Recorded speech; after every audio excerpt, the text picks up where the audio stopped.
नमस्कार, अस्सलाम वालेकुम, सत श्री अकाल। नव भारत दर्पण में आपका हार्दिक स्वागत है। आज उत्तर प्रदेश शिक्षक पात्रता परीक्षा का आयोजन किया जा रहा है, जिसमें दोनों पालियों में लगभग 21 लाख अभ्यर्थी परीक्षा देंगे। हम आपको बता दें, पहले यह परीक्षा 28 नवंबर को होनी थी, लेकिन पेपर लीक होने के कारण इसे स्थगित कर दिया गया था। कोरोना गाइडलाइन का सख्ती से पालन करने के निर्देश भी प्रशासन की ओर से दिए गए हैं। इस बार अभ्यर्थियों को रोडवेज बसों में किराए की छूट की सुविधा भी सरकार की ओर से दी गई है। हम पहुंचे हैं गाजियाबाद के परीक्षा केंद्र पर, जहां अभ्यर्थी परीक्षा देने के लिए प्रवेश कर रहे हैं।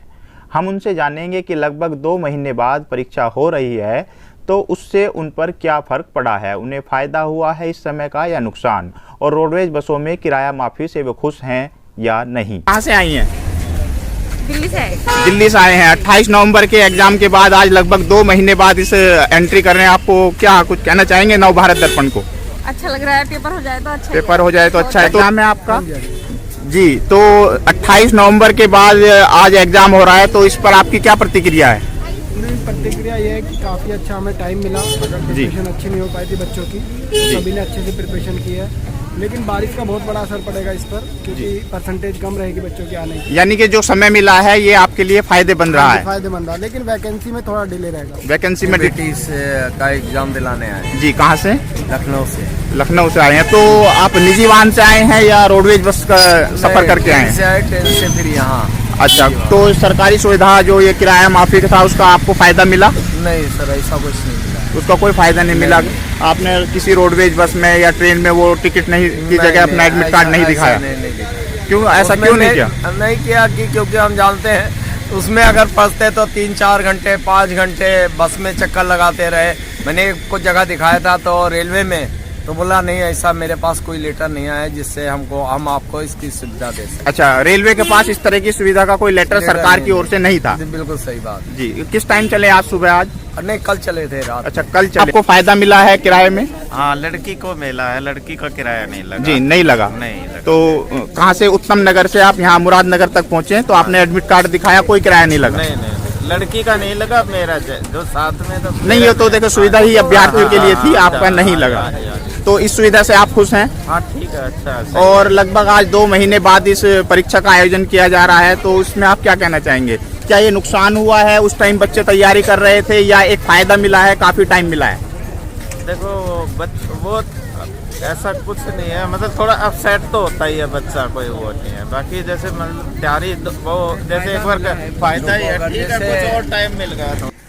मेरा नाम सर राजेंद्र कुमार टंडन है। जी, आप कहाँ से आए हैं? हम गाजीपुर उत्तर प्रदेश से आए हैं। गाजीपुर उत्तर प्रदेश से आए हैं। तो हमने अभी 2 सवाल किए हैं, आपके क्या विचार हैं? सर, पहली बात जो रोडवेज फ्री की बात है, रोडवेज फ्री हमारे माननीय मुख्यमंत्री जी तो बोल दिए हैं, लेकिन रोडवेज वाले कभी गाजीपुर से चलकर बनारस आ गए, बनारस से फिर बस पकड़ने के लिए दूसरे रूट पे जाना पड़ा, फिर वहाँ से फिर मतलब कि चेंज करते हुए कई रास्तों से मतलब कि कठिनाइयों का सामना करते हुए तो आना पड़ा। नहीं, लेकिन आपको जब आप सफर किया, क्या आपको फ्री किराया मिला? मिला, सेवा मिला है, लेकिन ये है कि वाले को मतलब कि एडमिट कार्ड पे साइन करके और गाड़ी नंबर लिख करके दे दिया गया और उन्होंने स्वीकार कर दिया। जी हाँ, यानी अप ट्रिप और डाउन ट्रिप लिखने के बाद आपने यदि अपने एडमिट कार्ड की कॉपी उनको सबमिट करी है, तो आपको आने दिया गया। जी जी जी। दूसरा सवाल ये है कि ये जो लगभग 2 महीने के बाद परीक्षा आयोजित हो रही है, इसका अभ्यर्थियों को फायदा हुआ या नुकसान हुआ? क्योंकि बच्चे पहले से भी प्रिपेयर थे और अब ये टाइम मिला है, तो इसमें क्या कहेंगे? ये जो 28 नवंबर को पेपर होना था हमारा टेट का, ये पेपर जब कैंसिल हो गया, इससे हमारे सारे अभ्यर्थियों को यानी कि 13 लाख अभ्यर्थियों को बहुत भारी नुकसान हुआ। क्योंकि 28 नवंबर को पेपर होता तो रिजल्ट दिसंबर में आ जाता और हमारी वैकेंसी भी आने की पूर्ण उम्मीद थी, लेकिन कैंसिल होने के बाद फिर इसको मतलब कि बोला गया कि दिसंबर में करा दिया जाएगा। दिसंबर में न कराने के बावजूद ये अब आज जो है कि 23 जनवरी को कराया गया, जिससे हम सारे अभ्यर्थियों को बहुत नुकसान हुआ। हम लोग को एक कुल मिला के जो है संभावनाएं जताई जा रही थी कि नियुक्तियां आएंगी, लेकिन नियुक्तियां नहीं आई। डिले होने के कारण जो है नियुक्तियां प्रदेश में नहीं आ पाई हैं, जिसका अभ्यर्थियों को नुकसान भी हुआ है। जो है कि सर हम लोग पहले के भी मतलब कि मतलब कि 19 में जो टेट का पेपर हुआ था वो भी क्वालिफाई है, लेकिन तब से कोई वैकेंसी नहीं आई, सुपर टेट नहीं हुआ। और हम लोग को ये ऐसा था कि 28 नवंबर को पेपर होगा तो सुपर टेट 97,000 की वैकेंसी आएगी, जिसके लिए हम लोग लखनऊ में इको गार्डन में धरना भी दिए थे रजत सिंह के साथ, लेकिन इसका कोई रिस्पॉन्स नहीं बना। तो दूसरा भी क्या उत्तर प्रदेश विधानसभा चुनाव पर भी इसका फर्क पड़ेगा?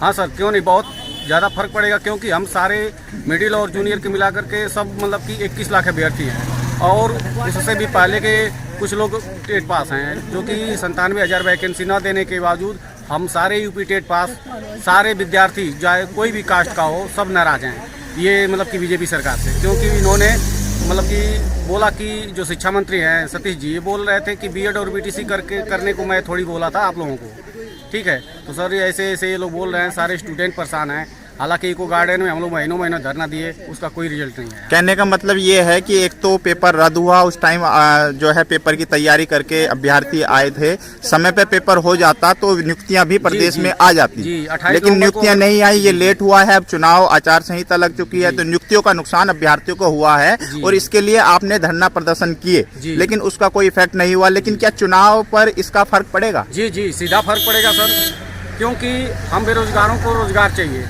और जब से मतलब कि हम लोग टेट पास हैं, ये होता था कि टेट पास होने के बाद तुरंत वैकेंसी आती थी, लेकिन ऐसा नहीं हुआ। हम लोग दूसरा बार टेट का एग्ज़ाम देने गए, वो भी कैंसिल कर दिया गया, दूर दराज से लोग आए, उसका कोई वो नहीं हुआ। बोला गया कि 1 महीने के बाद तुरंत करके रिजल्ट दिया जाएगा, फिर वैकेंसी दी जाएगी, लेकिन ऐसा कुछ नहीं हुआ।